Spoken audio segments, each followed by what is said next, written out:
how do you think real estate asset owners should be thinking about energy and ESG moving forward to really grow the value of their company's value?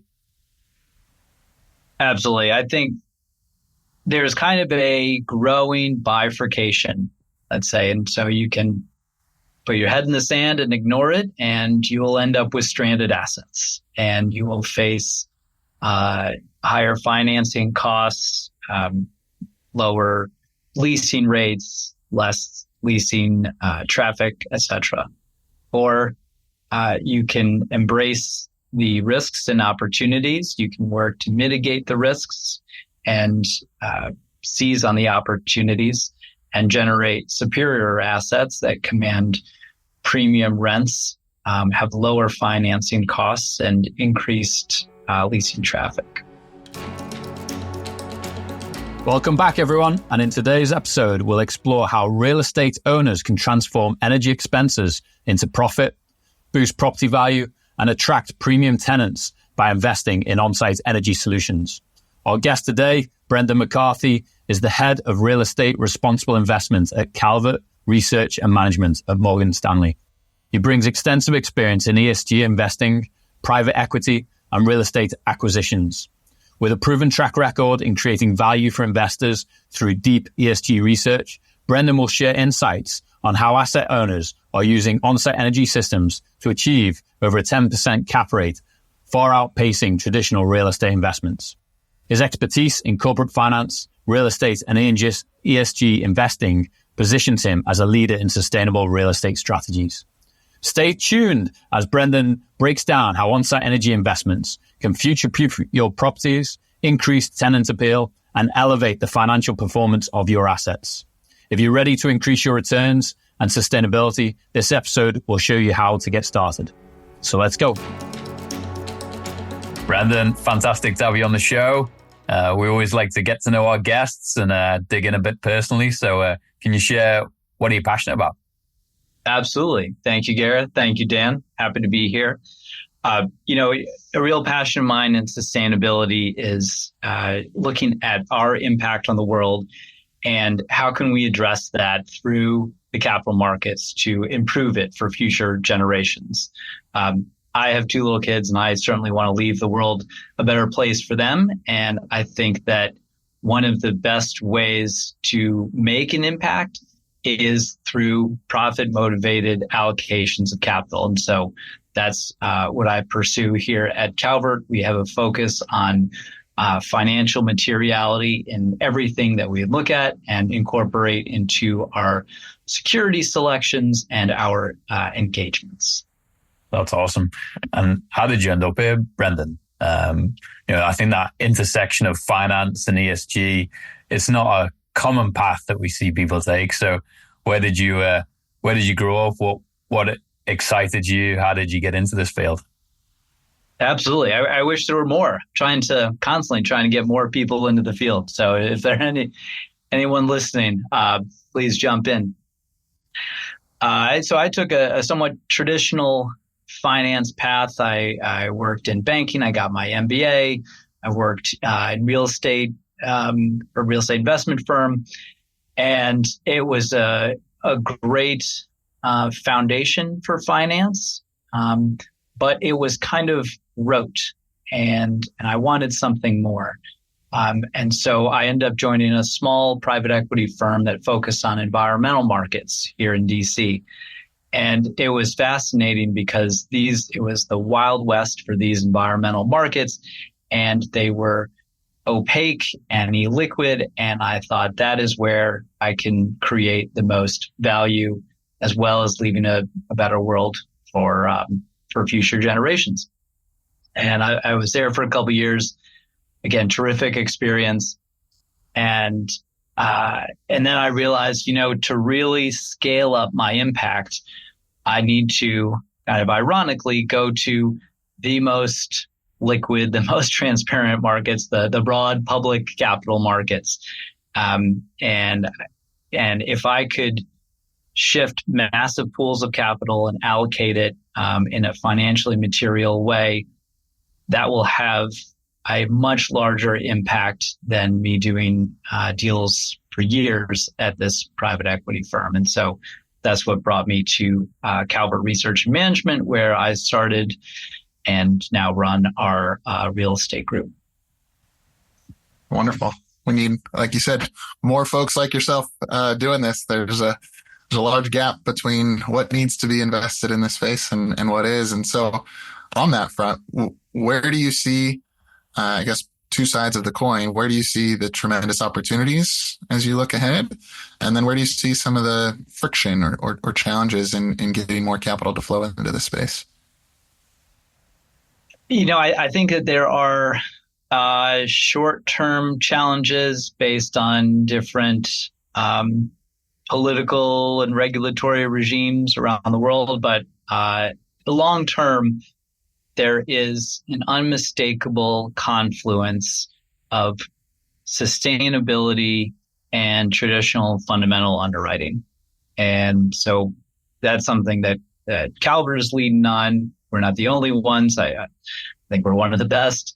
But if we look at kind of the history of sustainable investing, years ago, it was SRI. It was socially responsible investing and potentially sacrificing some returns for altruistic feelings by the investors.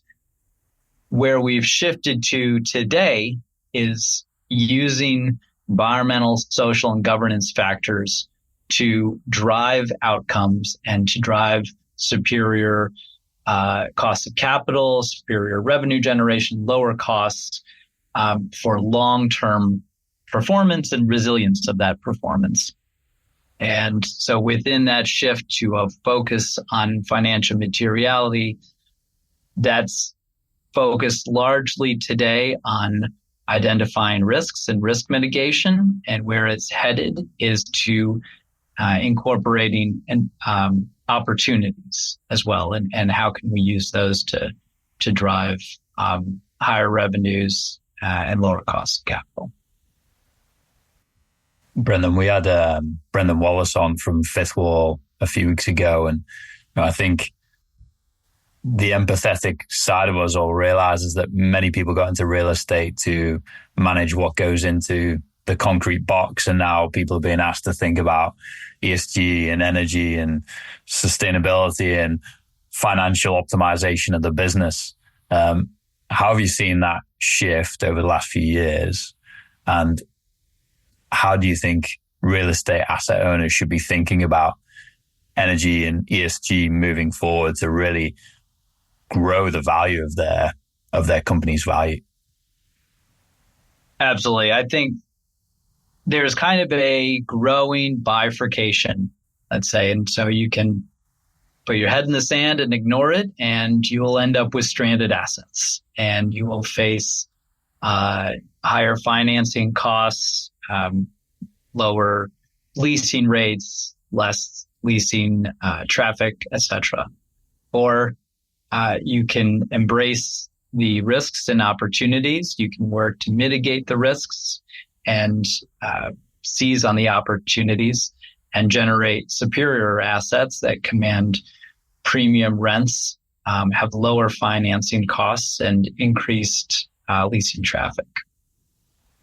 And are you seeing what comes first? Because are people getting better access to capital and better valuations because they're able to lease at a premium or get better tenants or longer term agreements?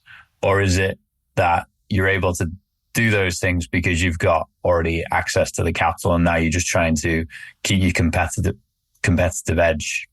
Yeah, that's a good question. And I see it kind of across the spectrum of sizes. There's a natural intuition that, it's only the largest, most well-capitalized players that can invest in sustainability.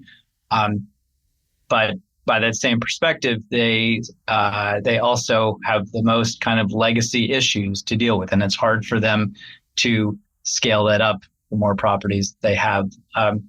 So I think the more important way to think about it is to look at the materiality of issues and prioritize along that. So whether it's climate risks, whether it's energy efficiency, water scarcity, depends on your property type and where it's located.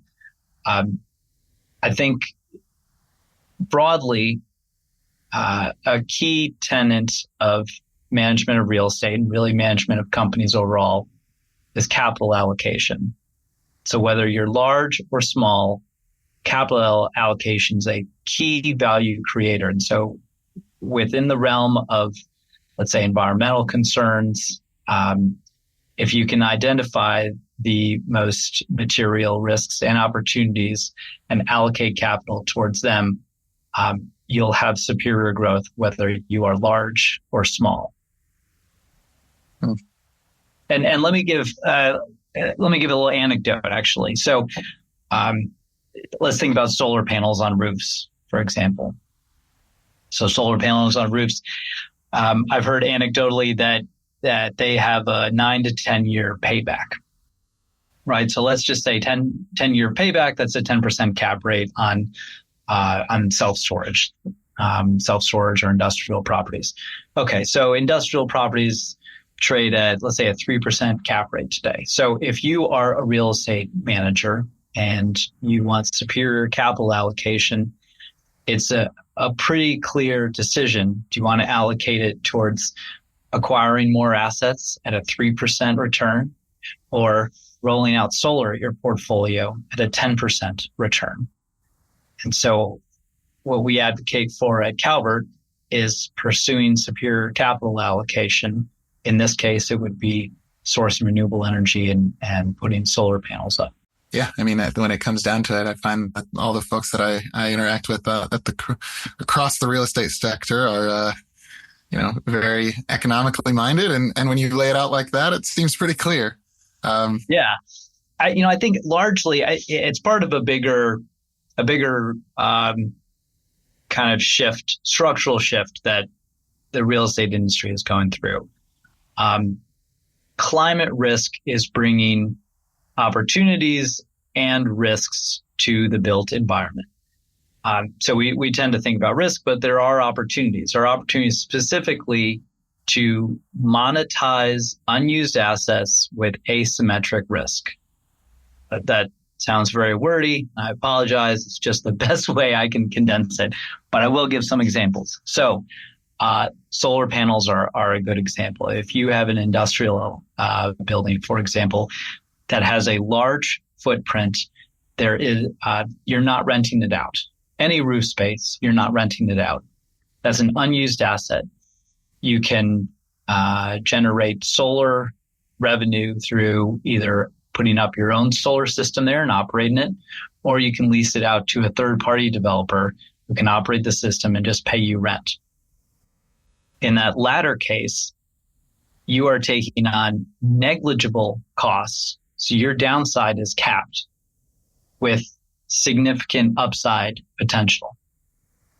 And I really want to emphasize that these real estate owners have these unused assets that historically have not been used. It's like one day you're able to rent out your parking lot and you've never been able to do it before.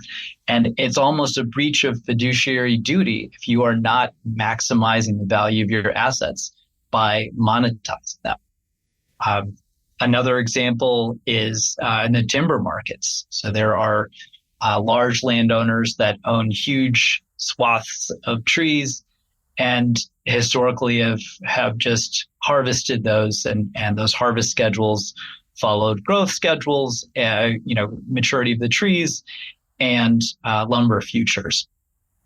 Now, if you incorporate the potential for carbon offsets by delaying your harvest, all of a sudden you add optionality to your business. And classic economics tells us that options have value, right? And so if you are a timber owner now, you can look at lumber futures, you can look at where carbon offsets are trading, and based on that, make a determination, do I want to harvest or not?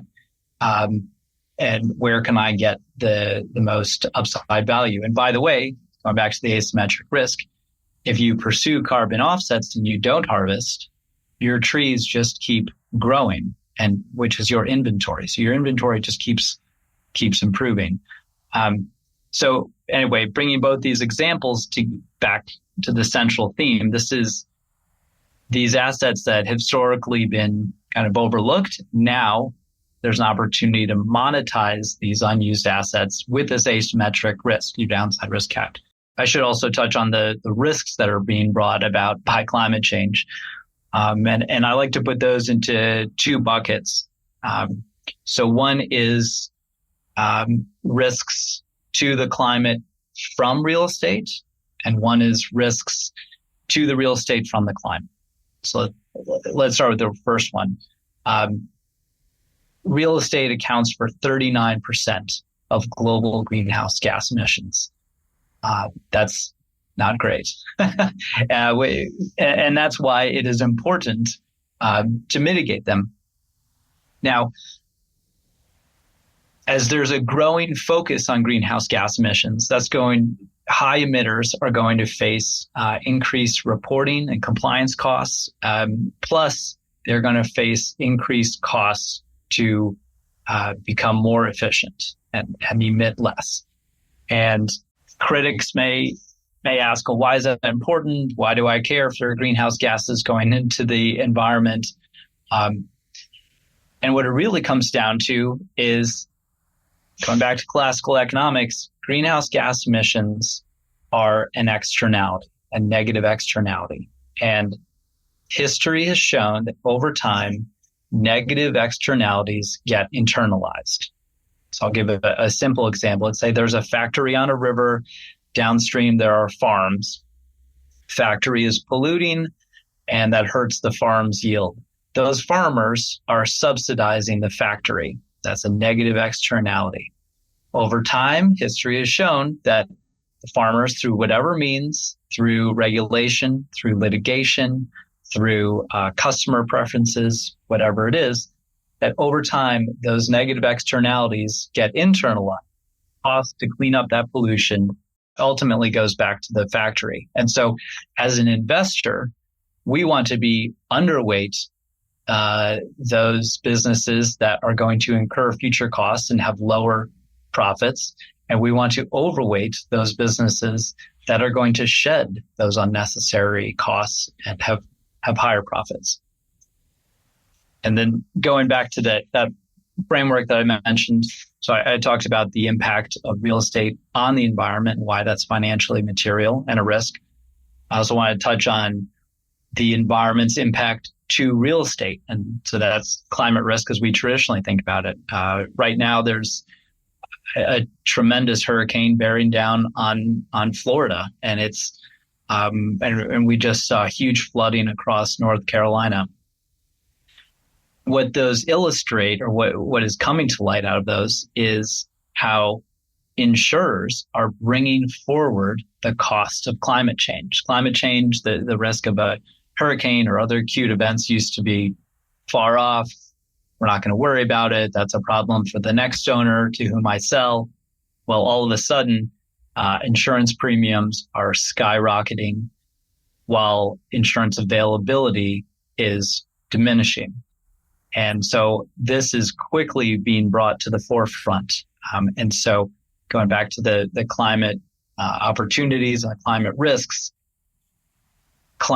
is quickly becoming, physical climate risk, quickly becoming a very prescient material cost. And owners really need to focus on mitigation and adaptation. They need to think about the local infrastructure. You could have the strongest apartment building around, but if the roads around you are washed out, that's going to diminish the value of your building. And more broadly, think about your growth strategy overall. Where do you want to expand your portfolio, and where do you want to, which markets do you want to leave? Thank you. That was an incredibly insightful thread. But I'm curious, when you're sitting across the table and you break it down like that, why get an answer other than we need to move now? Yeah. Well, assuming that they haven't tuned me out at that point, and I appreciate you guys haven't done that. The key hurdle that I hear from these real estate owners is really just a manpower implementation challenge. So a lot of this is new, and they lack the expertise. Some of them don't know where to start to even assess these risks, let alone implement them. And I appreciate that challenge. And there are nuanced challenges such as, what is the roof age if you're putting up solar panels, and what's the impact on the roof, or when is the lease the lease roll if it's a triple net lease, etc. But those are things that can be dealt with. The overarching theme is this is new to us. How do we get started? Do we have the capacity to do this? And look, I understand and appreciate that it is a significant challenge. But that's why I tie it to financial materiality, because if you NPV all of those risks, it makes a lot of sense to learn about it, to invest in it now, rather than waiting until you've stranded assets down the road and you can't sell them or you can't refinance them. And when you do your analysis, Brendan, or you're looking at the financial side of this equation, what sort of numbers are we talking about in terms of business today that doesn't act versus the most proactive businesses?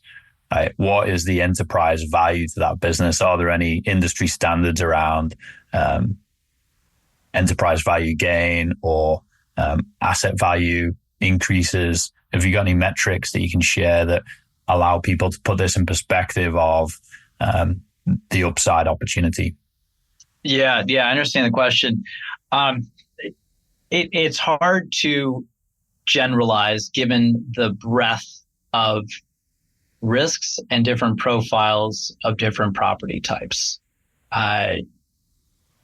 Every property will face unique, or at least unusual, challenges and opportunities. If you are a hotel in Southwest US, you have extreme water scarcity risk, and hotels use a lot of water. That same hotel, let's say in the middle of the country, for them, greenhouse gas emissions, energy efficiency may be a better risk opportunity. Industrial facilities, they don't use a lot of energy. Self-storage doesn't use a lot of energy, right? And so greenhouse gas emissions will be less of a risk for them, but there's a much larger opportunity to take advantage of solar generation. Let's also break down real estate into kind of two categories, which is consumer facing versus corporate tenant facing. So when I think about consumer facing, that's going to be self-storage, multifamily. Corporate facing is going to be offices who lease to corporate tenants, industrial leases to corporate tenants, things like that. And so as we look at where's the most benefit from energy efficiency, where's the most benefit from net zero and getting building certifications, things like that, I think it will be led with the latter group, because so many corporations, and that number is just increasing, have net zero goals, and they are building out their net zero trajectories. Yeah. And a big part of their emissions come from their real estate. And so they are willing to pay for greener, less emitting real estate. And so if you are offering that real estate, if you are an office owner or an industrial owner or a data center, not only do you command higher rents, but you tend to attract higher quality, higher credit tenants, which is very important in real estate, which is a bond-like investment. And you see an increase in leasing traffic as well. So you take these three together: increased rents, higher credit tenants, increased leasing traffic. there's a clear a clear call for action for your investors to focus on the emissions and the energy efficiency at your property. Yeah. And in our world, Brendan, I think we often say, not all properties are created equally. And especially from an energy perspective, you've got high cost states or areas, you've got high emission locations, you've got high outage risks. And what we often hear from real estate asset owners is, well, actually, I gain none of the benefit because I have triple net leases, and it's up to the tenant to actually deal with all these aspects. They're the ones suffering the increased energy costs. Why do I care? How do you think about the whole triple net leasing situation? How can the landlords as well as the tenants really maximize this opportunity and take accountability and ownership and actually gain the profitable upside of proactively addressing the situation? Yeah, and that's absolutely the right way to think about it too. This is, not just, okay, this is good for the world. It's how is this profit driven, right? And so what I would ask that triple net owner is, what happens when the lease expires? What happens when you need to get a new tenant and you have a very inefficient asset that has high emissions? What happens when you need to refinance your debt and the bank views the collateral as riskier? What happens when your tenant faces increased energy costs and increased insurance premiums because of where they are? Are they going to stick around? Are they going to pay a higher rent? All of those considerations. Look, even as a triple net owner, you own the asset at the end of the day. And so you do mention the benefits to the tenant. And so that's where I think the role of green leases comes in. And I see more and more triple net owners implementing green leases. And so the idea of green leases is twofold. One, it's a disclosure mandate. So sharing information about utility bills and things like that. So everyone has a sense of the risks just involved. Transparency is a key first step. And then secondly, alignment of interests. You mentioned, the tenant will benefit from lower energy expenses. So provisions in a green lease that share CapEx for energy improvements, because it does lower bills for the tenant. And so certainly the tenant should contribute, but it also improves the value of the asset that the landlord owns. And so there is a shared benefit. So there's therefore a natural inclination to share the investment as well. Brendan, do you think is this a conversation that the asset owners should be initiating? Because we know that the corporations, the tenants, are making these commitments and they're hoping they can get their landlords involved. But is this something that the asset owners should be initiating? And then a secondary within that is that only when leases are coming up? Because if I'm on average have a 10-year lease, that means 10% of my portfolio is going to turn over on any given year on average. So should I be approaching that during those leasing discussions? Or if I just signed a lease 2 years ago and it's a 10-year lease and we've still got 8 remaining, does it make sense to have that discussion at that point? I would say have those discussions as early as you can.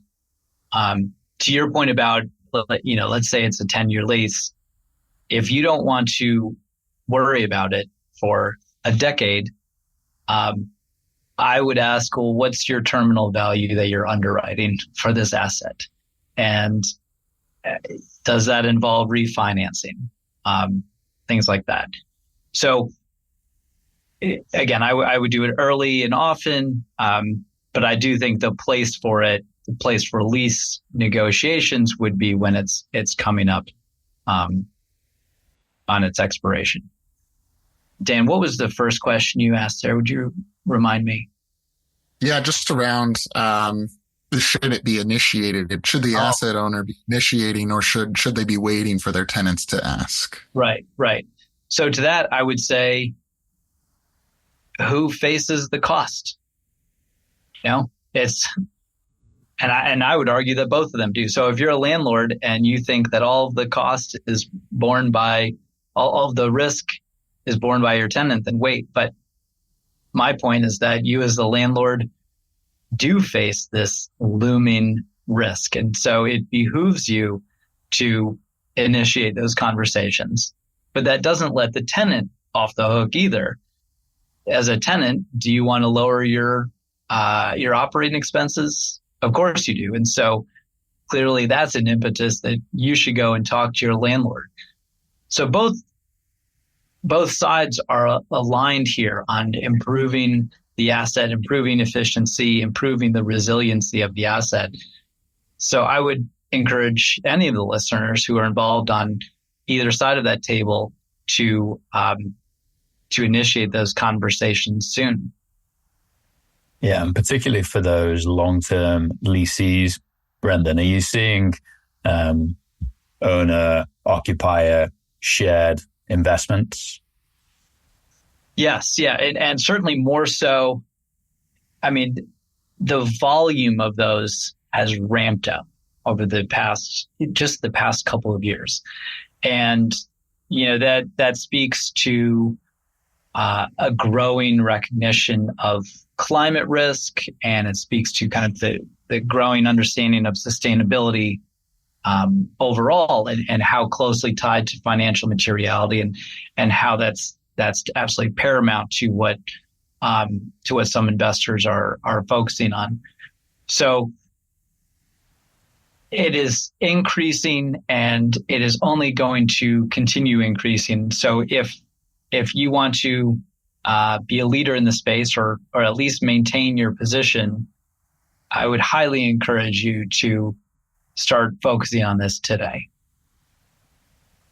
From a Calvert perspective, Brendan, can you give us the sneak peek into what you guys do, how you think about this, what your key value creation to the market is? Yeah, absolutely.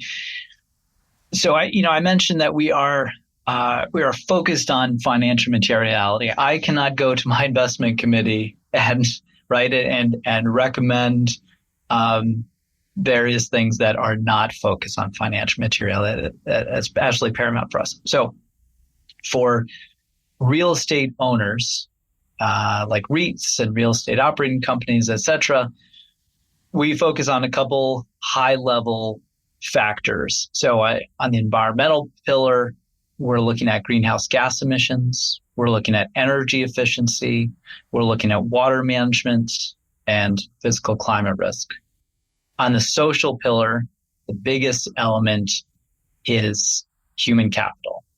And so we haven't really touched on human capital, but real estate organizations, of which I'm sure some of your listeners are a part, and they would probably echo this sentiment, the people are important. The people running the day-to-day operations of the organization are important. And so when we are investing in real estate companies, even if you think about, these REITs are pools of assets, we want to invest in the ones that are able to attract, retain, and develop the best and brightest talent.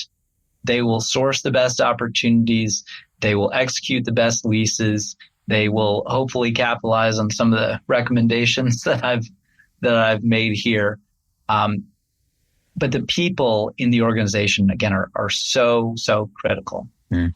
And then on the governance pillar, governance is also very important in real estate. And so we look at board structure, composition, incentives. We look at board's relationships with management. We look at management, how they interact, how they're incentivized, and how they have acted in the past.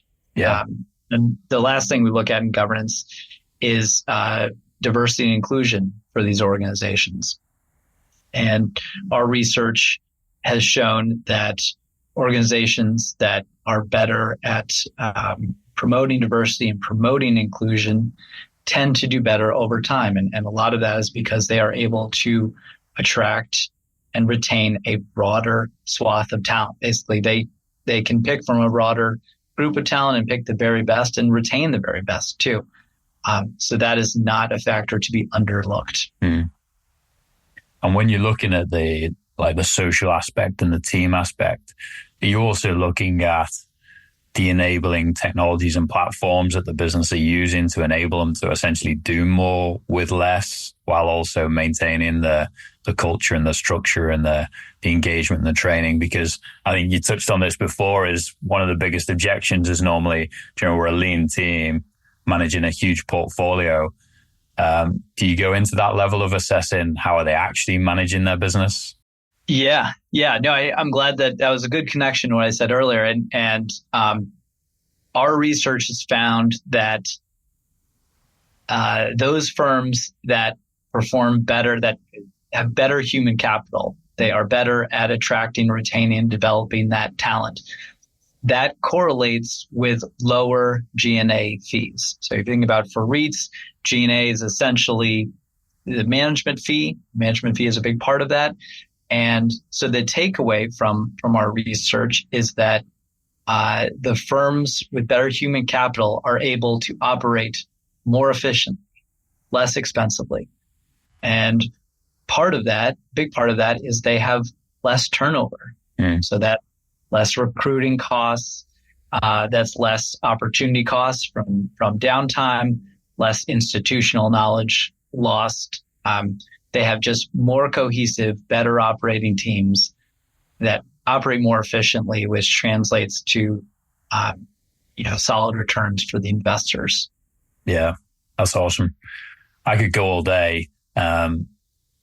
Is there anything out that we haven't talked about that you really wanted to address today in terms of your research or your outlook on the market?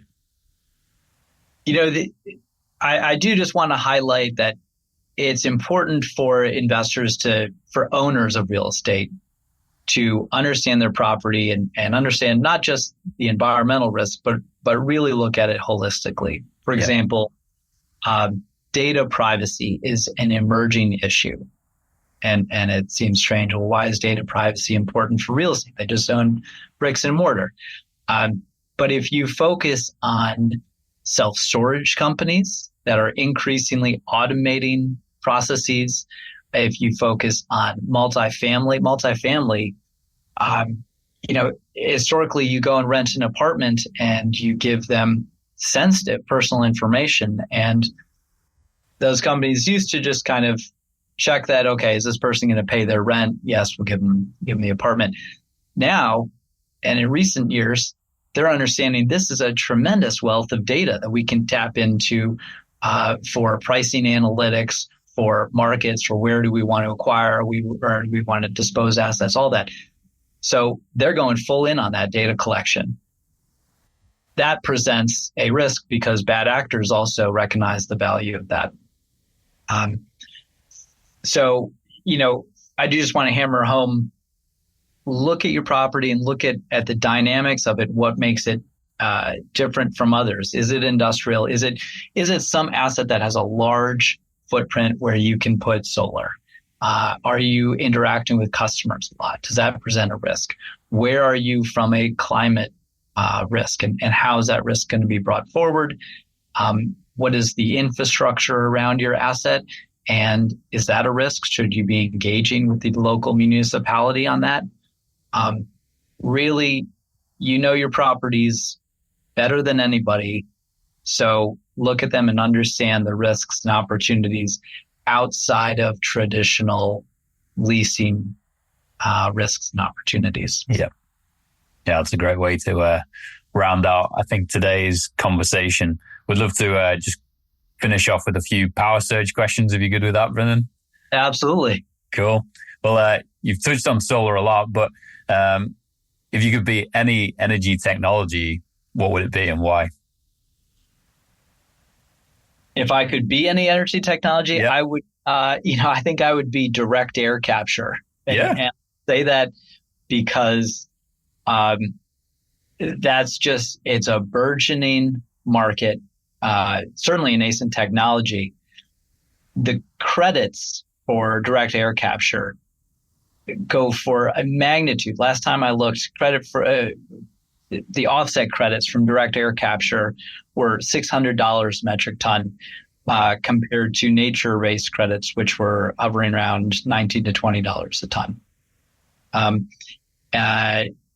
It has incredible permanence and reliability when you bundle it in with sequestration under the ground. I think it's an incredible technology. Yeah, I really like that. It actually raises another question do you have a perspective on carbon credits, especially the nature-based ones? I think part of me fears that it's almost like you're, as a business, you're now increasing your risk profile because you're incurring the increasing energy costs, the increasing emission profiles. And now you're trying to offset that by buying essentially another insurance premium on top of that. And it's good for marketing, but really it just sets up your business to be spending more money without actually mitigating the source of the problem. Do you have a perspective on that from a financing perspective? Yeah, no, certainly a good question. If we look at real estate, or if we look at the economy as a whole, there are certain areas that are going to be very difficult, arguably unfeasible to decarbonize. I mean, a great example, there are certainly energy technologies. Sustainable airline fuel is in its very early stages. If we force certain areas of the economy to quickly decarbonize, no one will fly. Food will become exorbitantly expensive. Yep. And so then the world kind of shuts down. There are social implications that are significant. So, I do advocate for carbon offsets. Within carbon offsets, though, there's a couple kinds. So there are avoidance credits, which I wouldn't give much credence to. I wouldn't invest in. I think that is not a route that people should go down, because those will soon come to light that those are insufficient credits. The other type of credit is actually pulling carbon out of the air. And there's two ways you can do that. Nature-based solution, so that's trees pulling carbon out of the air, and things like direct air capture and sequestration under the ground. The magnitude of difference between nature-based solutions and direct air capture is massive on the scale of millions of metric tons that can be pulled out of the atmosphere. And so, while I think that direct air capture is certainly a technology worth pursuing, in the at least immediate and near and medium term, nature-based solutions are going to be the dominant platform for carbon offsets. Now, the nature-based solutions certainly face criticisms on permanence and on quality, things like that. But my view is that is a feature of every burgeoning market throughout all of history. If you look at when cocoa was initially traded, if you look at when stocks were traded, why was the SEC even created? It was created to establish standards for the market. And so you had that same thing with commodities market like cocoa and wheat. You had to establish standards. You see that in commodities, you've seen that in stocks, you've seen that in every tradable asset. And so what we're going through now is that same process for carbon offsets. It is kind of a Wild West right now. Standards are being established and implemented, and over time we'll see a formalization of that market. So to your question about then, well, should I decarbonize or should I just buy carbon offsets? The first step should definitely always be decarbonize. So energy efficiency you're clearly reducing your long-term bills, decarbonizing. You are mitigating your long-term risk.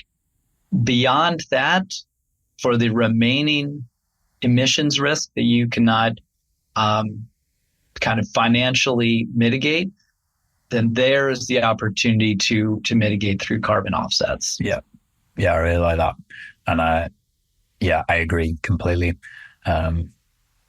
Reduce your requirements as much as possible. Don't spend a bunch of money using energy or emissions that you never needed in the first place. Then offset them as much as you possibly can directly, and then look at your alternative options after that. Yeah, I really agree. You're obviously really well researched, Brendan. Do you have any favorite sources of information, podcasts, books, publications? Well, Renewable Rides is one of my favorite podcasts. Love it.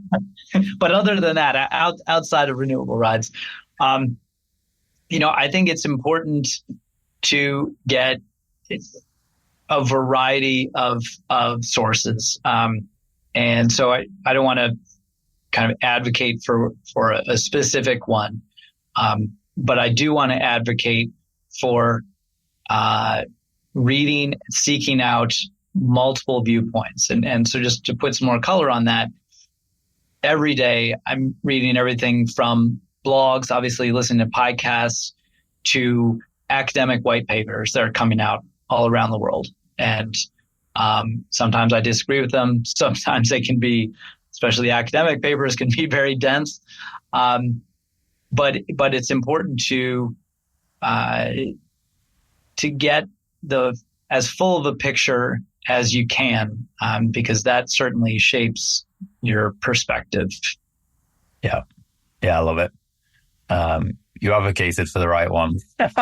So I appreciate the shout out. Only one, Gareth. That's brilliant. And you mentioned in your opening, Brendan, that a big part of your passion and drive is ensuring that your kids grow up in a better world than what you came into. So I'm really interested in how you'd finish this statement. So for you personally or professionally, in the context of the energy transition, sustainability, finish this sentence. In my life, I will have been successful when?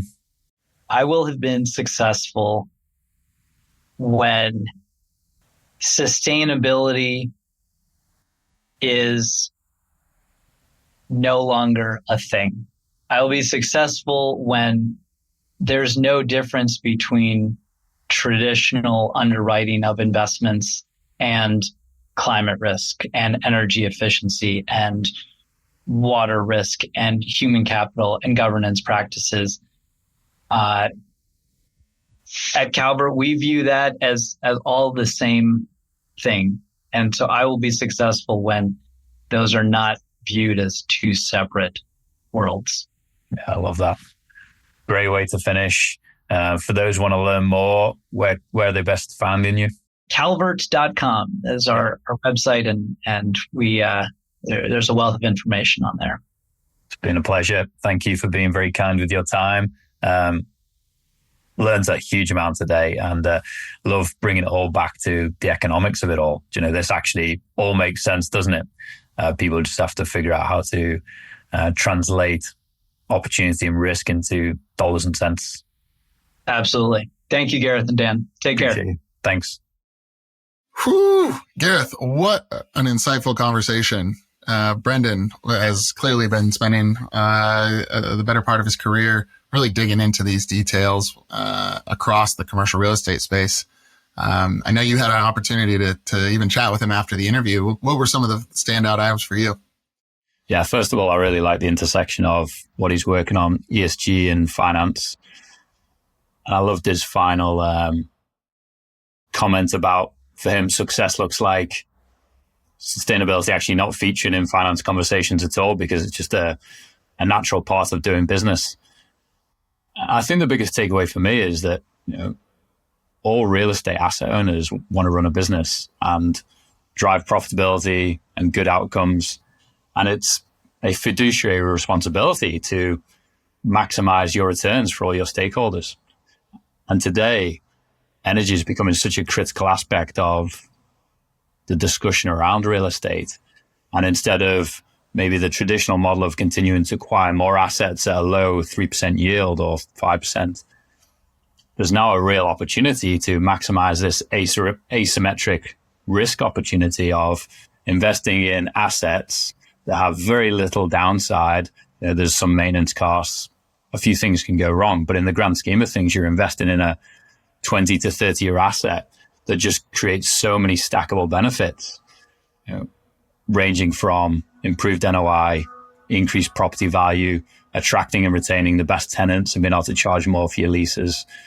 And it just goes on and on and on. And if we think about these assets as premium amenities, then it becomes more natural, I think, for the real estate market to wrap their head around. So super excited. I thought it was really interesting. How about you? For me, very, very similar. I think the key is, in any commercial real estate asset owners that I speak to, it all comes down to the fundamental economics, and for them, they've historically thought about growing their asset portfolio purely by adding new properties, and now they're being forced with the dynamics of the energy market, grid costs going up, the costs of these on-site technologies coming down, being forced to do the calculus and need to do the calculus. It's like you said, it's a fiduciary responsibility to do this calculus and then see how it stacks up in your capital allocation strategy. And there's got to be many places where you're going to have much greater yields for adding to an existing facility and focusing on the energy bit than going and adding new facilities elsewhere. So I think it's a shift in how do we maximize the value of our portfolio, not just in a number of properties perspective, but the quality of those properties. And tenants are going to increasingly demand this. I like the idea of sustainability not being part of the conversation just because it's inherent in the conversation, and we're at the very early days of it. But the opportunity is mind-boggling when we think about the built environment, and the more that we can get the asset owners really driving the conversation, because we often speak to the Fortune 500 companies that are leasing these spaces, and they say, well, we lease 40% of our portfolio, and I'm a bit concerned about engaging with the asset owner. So if we flip that and we get the asset owner, initiating the conversation, I think it can take away a lot of the anxieties and a lot of the elements of the industry that are holding things back. So, yeah. And Brendan actually talked about the green leases, Dan, and I think that's a super interesting concept that it's really starting to build momentum, whereby those corporates that you're speaking of are actually willing to split the cost of the capital investment because they've got long-term leases. And so then everyone wins. The property owner gets to improve the quality of their building, invest in it. They don't have to forego all the capital injection. And then the tenant or the leasee actually gets all the benefits of reduced energy costs and renewable, sustainable power that they can use to report against. I think it's super important, isn't it? Over half of the Fortune 500 have made sustainability commitments. And CDP says less than 0.4% of them have a credible energy transition plan. And so how do we actually tie this all together? Well, and we're going to see these green leases more and more. In fact, I just got a spreadsheet of properties from an advisory firm, and one of the columns in that spreadsheet, actually, one is green. Is there a green lease in place? And the other one is, does the lease contain a green clause? So super exciting to see that work its way in. There's going to become more and more, especially as lease terms come due. So no, I'm excited to continue to develop the relationship with Brendan, and look forward to having him back on the podcast and in the future to share with us all additional insights that he's been uncovering. Absolutely. Good stuff. Thanks, Brendan. Right. Thanks, Dan. Thank you, Brendan. See you guys. Bye. We receive a lot of questions from business leaders around the world wanting to learn more about the energy transition, what is possible, and where to start. So to help you stay informed and up to date on best practices, opportunities, risks, and success stories, we created an industry newsfeed at VECKTA.com/news with all our podcasts, blogs, and newsletter. Check it out and connect with Dan, myself, and the VECKTA team to learn more. Cheers and have a good one.